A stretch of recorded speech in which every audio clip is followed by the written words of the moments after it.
Olá, gente. Estamos em mais uma semana reunidos aqui em Brasília para prosseguirmos nos comentários do livro Libertação pelo Amor, que é um livro de Joana de Ângeles, de psicografia de Divaldo Pereira Franco. Hoje, introduzindo o capítulo de número 10, denominado Abrir Veredas. Vamos dar início. Se ainda não podes construir caminhos seguros para aqueles que virão depois de ti, buscando alcançar a meta para onde rumam, sê tu aquele que lhe abre as veredas na floresta densa. Olha só, né? Eu acho que é um misto da gente compreender de fato o patamar evolutivo em que a gente está e, ao mesmo tempo, perseverar até o fim. E é bonito porque todas as vezes que a gente fala sobre crescimento, a gente fala que a gente cresce, claro, para nossa própria individuação, para o nosso próprio caminho, para construir mesmo a nossa jornada como seres humanos imortais. Mas, em fazendo isso, né, de uma forma bem feita, a gente abre caminho para outros tantos que virão atrás de nós. Então, muitas vezes, a gente percebe que o nosso ponto evolutivo não é assim aquele chegar e trazer o desenvolvimento para o lugar, sabe? Chegar e construir estradas assim, bem pavimentadas, sólidas, planas, né? Muitas vezes a gente ainda não está nesse ponto evolutivo. Mas olha que belo, ele fala assim, né? Joana fala assim: "Se tu aquele que abre as veredas na floresta densa." Então vamos fazer mesmo essa imagem assim na nossa cabeça, como se tivesse uma floresta muito densa, né?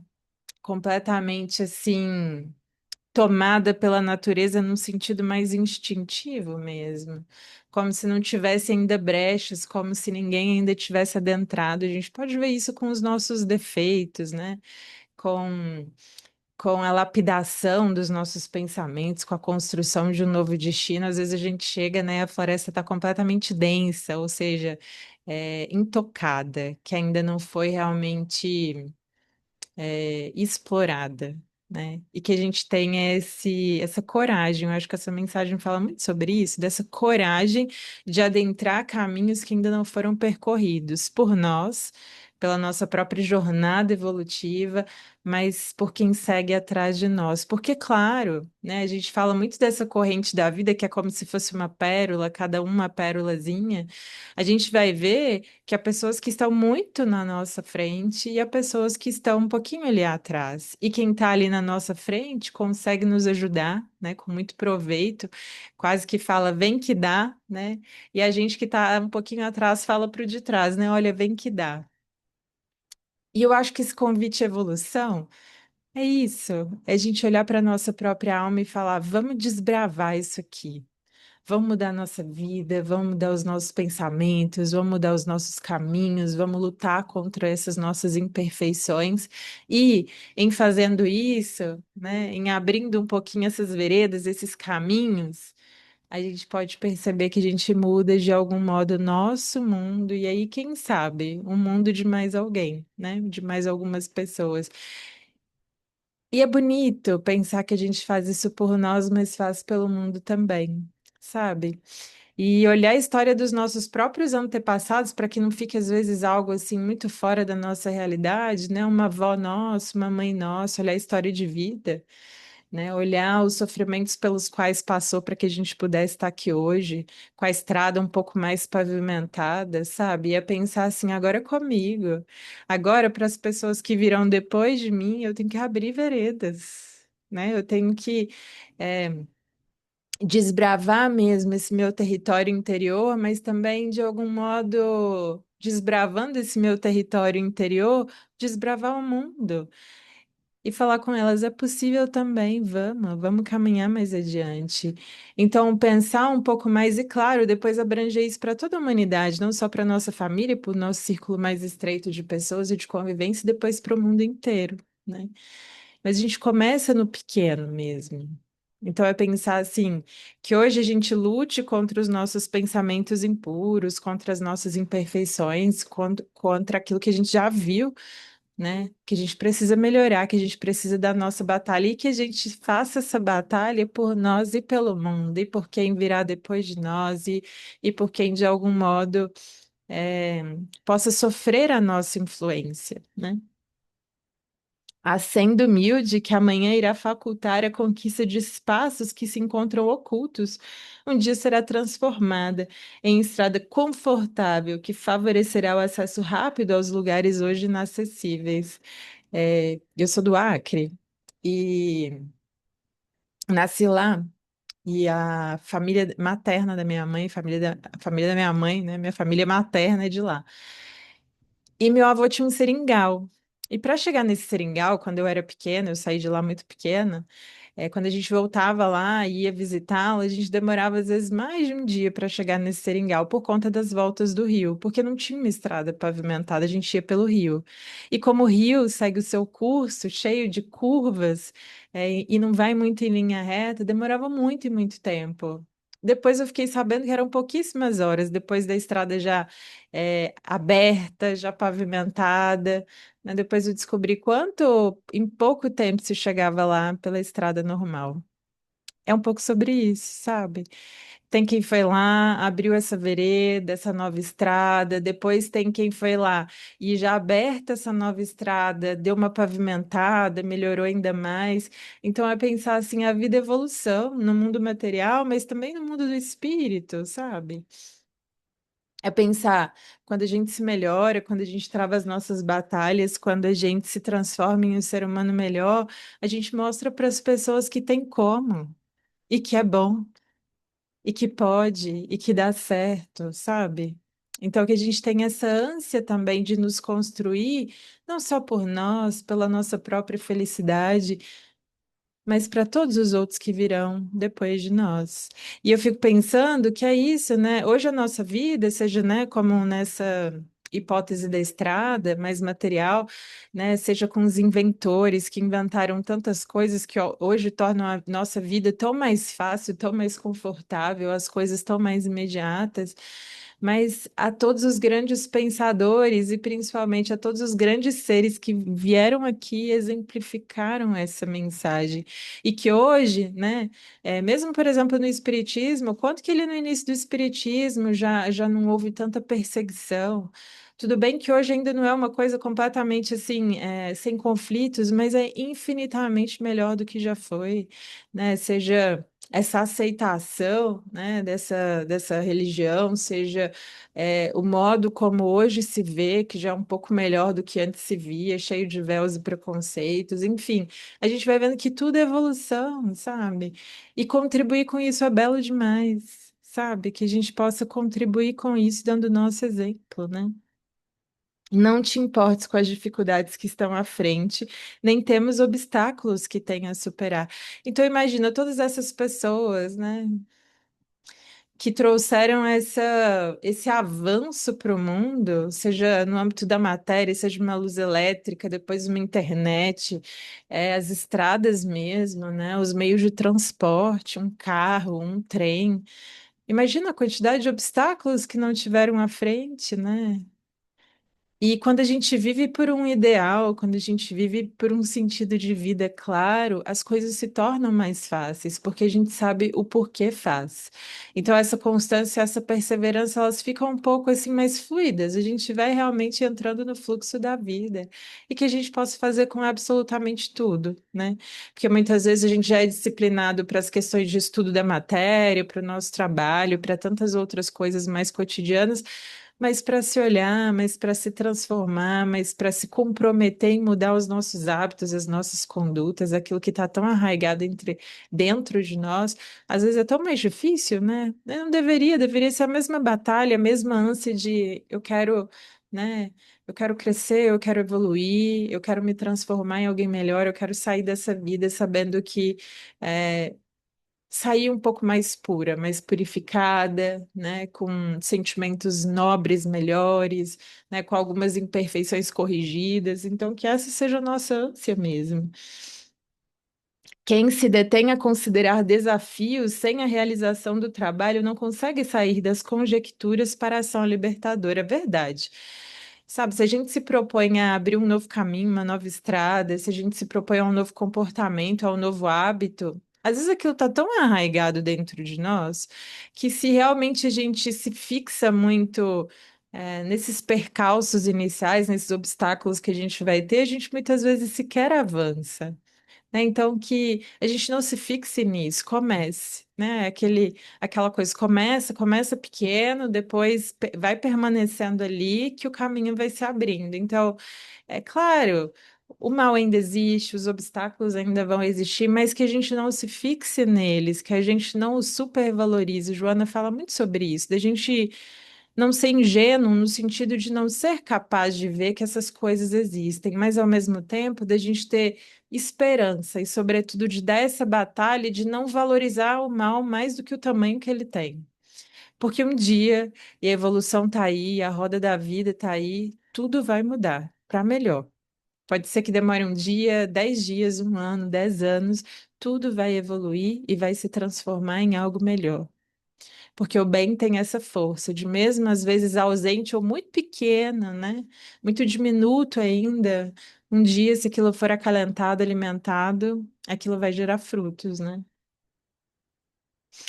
Todo e qualquer tipo de pioneirismo é sempre caracterizado pela audácia da ação e pelos sacrifícios impostos àquele que intenta romper com o existente, facultando paisagens novas e enriquecedoras para o futuro. Eu não sei se vocês conhecem, Divaldo, né, que é quem fez a psicografia do livro aqui de Joana. Ele, para mim, é um exemplo grande desse pioneirismo, né? Divaldo, ele faz toda a obra social dele em Salvador. E, inclusive, na internet a gente pode ter mais informações sobre isso. Há uns meses atrás, logo depois que ele faleceu, eu vi um documentário sobre a Mansão do Caminho, mostrando como foi o início. Gente, é isso. Quem vê o início não imagina. Eu tenho, né, assim, não imaginaria, quem olha para o início, não imaginaria que aquilo se transformaria em um fruto tão dadivoso. Ele vai para a periferia naquela época, que é onde os terrenos são mais baratos, ele consegue esse local, que a princípio é pequenininho, e hoje é uma cidade.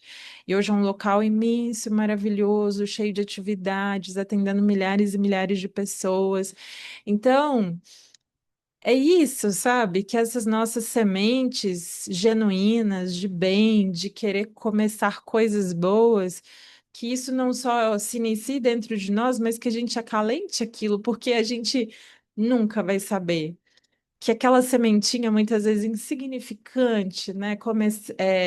Que iniciou ali lá atrás, sem muitas pretensões, pudesse se tornar algo realmente de fato grandioso. Então. Divaldo foi esse que, para mim, nós teve um pioneirismo em tantas áreas, seja na divulgação da doutrina, com as palestras espíritas, né, na oratória ali espírita, mas também nesse trabalho social que modificou e modifica a vida de tantas crianças depois de outras pessoas que foram atendidas, né? Então, assim, um trabalho maravilhoso. Então, veja, uma semente que a princípio foi bem acalentada, com constância, com perseverança, aquilo virou algo tão belo, tão bonito. Então, que a gente olhe para as sementes que a gente tem hoje na nossa vida, né, que a gente semeou ou deseja semear, que a gente semeie de verdade aquilo e fale, olha, que a vida se encarregue, né, mas que eu faça a minha parte com constância e com perseverança, eu vou continuar dando a minha batalha, independente dos empecilhos, dos obstáculos que vão acontecer, mas Deus é de prover, e prover mesmo, né? Muitas vezes esse tentame custa-lhe a própria existência, que, no entanto, oferece com júbilo abrasado pelo ideal. É isso, né? Como é verdade que a evolução é algo que acontece inexoravelmente, ou seja, ela vai acontecer sem sombra de dúvidas, pode ser que não seja no tempo que a gente espera. Então, você vai ver esses grandes inventores ou grandes pessoas que passaram, né, aqui pelo nosso planeta, muitas vezes grandiosas pessoas, quer foram vistas ou reconhecidas, mas como viveram em função desse ideal, né, valeu a pena, que sempre vale. Quando a gente tem um sentido maior para viver, para se transformar, para crescer, sempre vale a pena, mas que a gente não espere frutos apressados, né? Tem uma mensagem que fala esperar em Cristo. Se não me engano, do Fonte Viva, eu sei que é do Emmanuel, mas não sei se exatamente do livro Fonte Viva. Talvez não. Mas chama Esperar em Cristo. É lindo, porque ele fala assim: olha, se você está esperando que tudo na sua vida se modifique só nesta vida, você está fadado a compreender e, aliás, você está fadado a ver a vida sobre um ângulo muito triste ainda do caminho, porque muitos dos frutos que a gente está, muito das sementes que a gente planta hoje, muitas vezes a gente não colherá nesta vida. E isso da reencarnação nos dá muito esse alento. Vai acontecer, talvez não nesta vida, talvez não no tempo que eu desejo, mas há de vir. E que a gente tenha essa convicção muito clara dentro de nós, há de vir.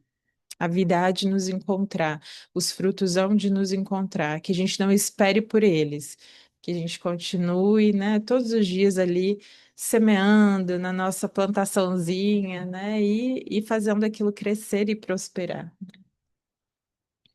O pioneiro antevê o porvir antes do presente e compreende que é necessário criar condições favoráveis para que se estabeleçam parâmetros de equilíbrio quando se tem por meta conquistar a felicidade real. Então, veja, é, nesse pioneirismo, inclusive dentro de nós, né? Porque há um pioneirismo dentro de nós, há partes da nossa alma, há partes da nossa vida que a gente sequer nos viu com verdade, que a gente sequer adentrou, ou que agora é mais capaz de ver, poxa, eu tenho isso, eu sou isso, né? Eu tenho que modificar isso daqui. Então é compreender também que há esse tempo e que a gente não se desespere nem desfaleça, né? Paulo tem muito isso de falar, ó, sem desfalecimentos, que a gente continue dando a nossa batalha, mesmo que o dia tenha sido ruim, mesmo que neste momento a gente não tenha colhido aquilo que a gente gostaria, vamos continuar sem desfalecimento, perseverança e constância para chegar no ideal, né?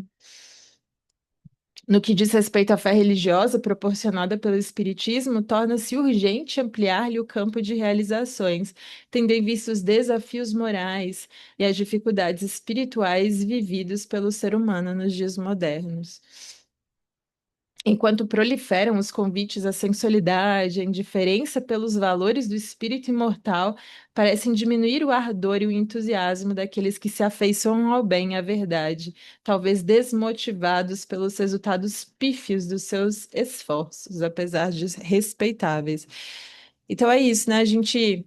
E Jesus, ele fala muito que chegaria esse momento mesmo em que a nossa fé ela balançaria mesmo ao ver, né, que proliferaria o mal, que proliferaria muitas coisas ainda ruins e negativas, né, no mundo, a nossa fé meio que esfriaria. E ele fala, né, que seria o papel, né,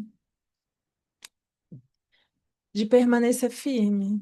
Mesmo diante desse cenário que muitas vezes você olha para os resultados de uma semeadura que você já fez anteriormente, você olha os resultados de hoje e fala: caramba, isso daqui ainda não foi muito bom, ou isso daqui, nossa, essa mudança foi tão pequena. Continuar, né? Se manter ali na jornada, firme, constante, perseverante, né? Porque é nesses momentos que a gente há de colaborar muito mais conosco e com a vida também, com os seres à nossa volta também. O mensageiro da luz não se pode permitir o luxo do abatimento quando os frutos da sementeira não se apresentam abundantes de imediato. O budismo chama isso de retação e eu adoro esse termo, porque é sobre isso, sabe? Olha, a retação é que a sua ação, ela permaneça nos dias bons e ruins, que a sua semeadura continue a mesma, nos dias em que as coisas estão boas ou não, né? Nos dias de sucesso, de insucesso aos olhos da matéria, porque muitas vezes aos olhos do espírito, os dias de insucesso, né, são os que a gente mais cresce interiormente, que a gente tem mais possibilidade de ganho espiritual, mas que a gente não se abata, né? E é muito comum, gente, é muito normal, assim, normal no sentido de ser o mais comum que a gente vê mesmo, quando as pessoas passam por situações delicadas na vida, esse abatimento, essa desesperança, é o normal mesmo. Que a gente feche o nosso coração, mas que a gente não acredite que o normal seja o melhor. E que a gente batalhe mesmo para se manter aberto, otimista e perseverante no pior cenário da nossa vida. Porque a gente tem que construir. Porque o abatimento, a tristeza, a amargura, o ressentimento não vai levar a lugar nenhum, ninguém nunca levou. Né? Que os nossos dias mais sombrios, que a gente olha e fala, olha, ainda assim, eu vou abrir novas covas, plantar novas sementes, mesmo que a minha colheita agora se mostre insuficiente ou inexistente. Eu vou me manter aqui firme, aberto para a vida, sem ressentimentos, fluindo como uma água mesmo que contorna os obstáculos. Então, esse é um chamado bonito da vida, né? Que a nossa fé não se balance nos momentos de tormento e que a gente seja cada vez mais essa rocha, essa fortaleza mesmo, que se sustenta e por se sustentar, pode então não só dar testemunho e exemplo para outras pessoas, mas pode segurá-las quando a tormenta da vida delas também vier. E isso não é fácil, mas é bonito demais quando a gente trava essa batalha no sentido de criar e se tornar isso, porque é uma decisão muito consciente, né, de que não é só sobre a nossa vida, são outros seres que também necessitam de nós, sabe? O seu combustível de sustentação da fé idealista provém das fontes inexauríveis do amor de Deus. E, para tanto, é indispensável que envie esforços contínuos, preservando os sentimentos decorrentes do entusiasmo, de modo que os enfrentamentos sejam feitos dentro do clima de alegria e de irrestrita confiança nos objetivos perseguidos. Então, olha, né, e quando a gente fala dessa fé inabalável, dessa força que existe e que pode até, né, que até os acontecimentos podem até de algum modo nos sacudir, mas se a gente se curva à vida, se a gente tem essa postura de se curvar, de ser humilde, mas ao mesmo tempo de persistir, sabendo que a tormenta também passa e que essa fonte vem de Deus. Quanto a gente não pode, pode mais e sempre mais. Né? Dar esse exemplo, dar esse testemunho para o mundo. Então, as tormentas da vida podem até chegar, mas como essa árvore humilde, que entende o balançar da vida, né? Que se curva a vida e fala, tudo bem, eu aprendo com isso, tudo bem, eu cresço com essa experiência também, me ensina a ser melhor, me ensina a aceitar perder aquilo que necessita ser perdido, mas a me manter, sobretudo, fiel a mim mesma, mas também perseverante nos propósitos que eu já acalento dentro de mim. Então, que a gente possa ser isso, sabendo, né? Que a fonte de onde provém tudo isso é de Deus. Muitas vezes, se a gente olhar, né, para as nossas capacidades mentais, físicas, espirituais mesmo, a gente vê que aquilo que a gente fala sobre o milagre da multiplicação dos pães, eu adoro essa passagem também, né, que Jesus pergunta aos discípulos: que tendes?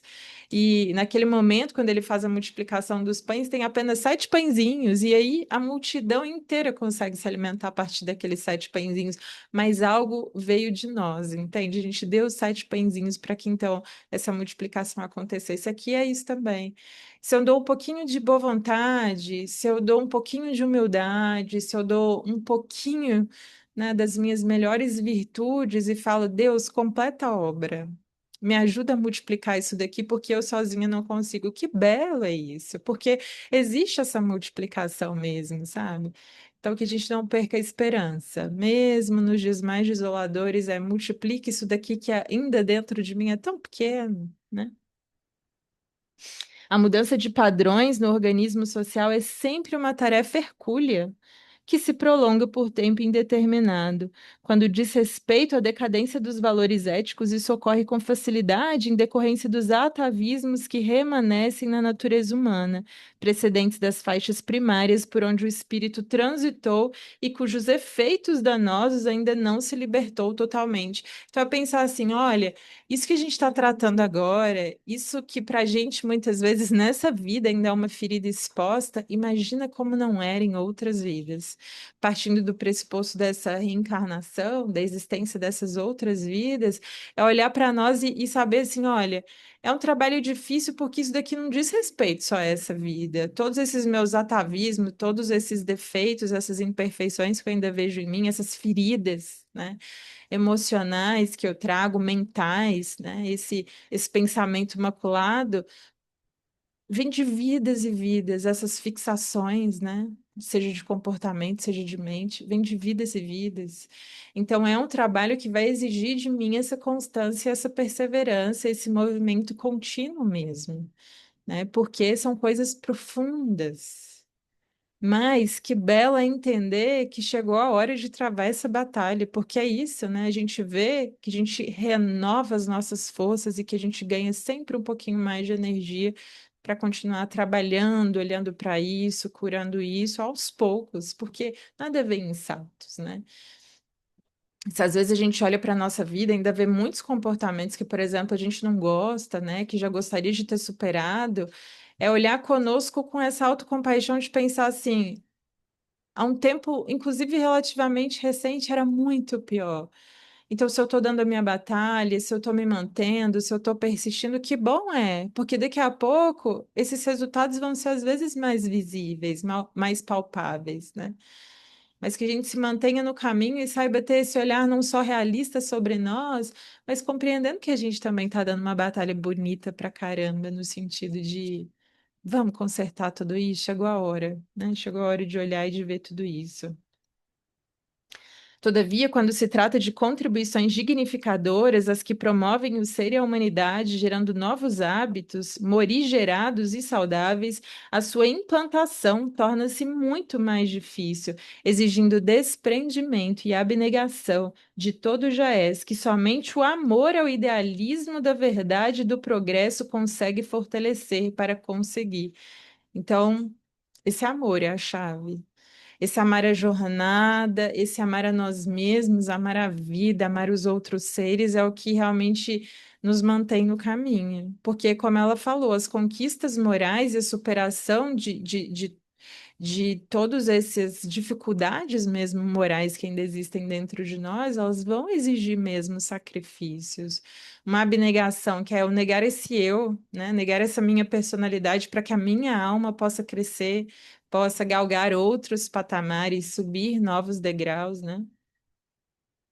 É natural desse modo que escasseie no organismo social o número de pioneiros e de líderes que se entregam ao gigantesco programa de preparar as bases da sociedade melhor e mais feliz de amanhã. Então, normal que nesse pioneirismo, né, escasseie servidores. Mas que sejamos nós, no ponto evolutivo em que a gente está, do nosso tamanho espiritual que é pequeno mesmo, a fazer esse pioneirismo, gente, dentro de nós, olhando as nossas chagas, olhando aquilo de imperfeição que ainda existe dentro de nós, com essa boa vontade, com esse ânimo de persistir, com esse entusiasmo, né? Que, o, que a origem da palavra entusiasmo é essa alegria que vem de Deus, né? É em Theos, é estar em Deus. Então, por isso eu ganho forças, mais e mais forças. Então, que esse entusiasmo permaneça dentro de nós, para a gente travar as nossas próprias batalhas interiores e para que isso se reverbere sim no exterior. Para que a gente fale assim: olha, isso daqui não é só sobre mim. E a gente ganha uma energia tão grande, quando a gente se propõe a atravessar caminhos, a se curar, a se tratar não só por nós, mas pelo mundo, por outros seres, a gente ganha uma energia muito maior. E é pensar sobre isso, sabe? O que eu mais posso fazer por aqueles a quem eu amo é crescer, é dar o meu testemunho, é fazer o melhor que eu posso, é exemplificar aquelas ideias maravilhosas que eu já conheço a respeito da vida, né? Então, que a gente possa ser isso para nós mesmos, para a sociedade, para os seres que nos rodeiam, que a gente possa abrir estradas. Talvez a gente não consiga pavimentá-las, porque a gente ainda não está nesse patamar evolutivo, mas que pelo menos a gente saiba adentrar a estrada e tirar um pouco mais esse mato denso, para que quando os outros passarem seja um pouquinho mais fácil. Né? Quando a gente se propõe a falar assim, olha, eu não queria que ninguém sofresse essa dor pela qual eu passei. E como é que eu faço isso? Ajudando, mostrando que dá, mesmo tendo sofrido a dor, é falar assim, eu posso dizer algo, eu posso exemplificar algo para que quem vem atrás de mim e passe pelo mesmo que eu passei, que já seja um pouco mais fácil. Que eu esteja lá do outro lado falando: vem que dá pé, vem que eu te ajudo, vem que eu te seguro, vem que eu te sustento, vem que eu te ajudo a suportar. Claro, cada um vai ter o seu caminho, mas que nesse mar de incertezas a gente saiba ser um pouquinho dessa rocha, um pouquinho mais sólida, porque é o nosso tamanho mesmo, né? Não fazemos grandes prodígios, mas que a gente saiba dar essa nossa batalha por nós e pelo mundo, para entender, olha, daqui a pouco eu estarei melhor e quem sabe posso contribuir também para um mundo melhor. Então, muito obrigada pela escuta de hoje. Que seja uma ótima semana para todos nós e até semana que vem, se Deus nos permitir. Até logo, gente.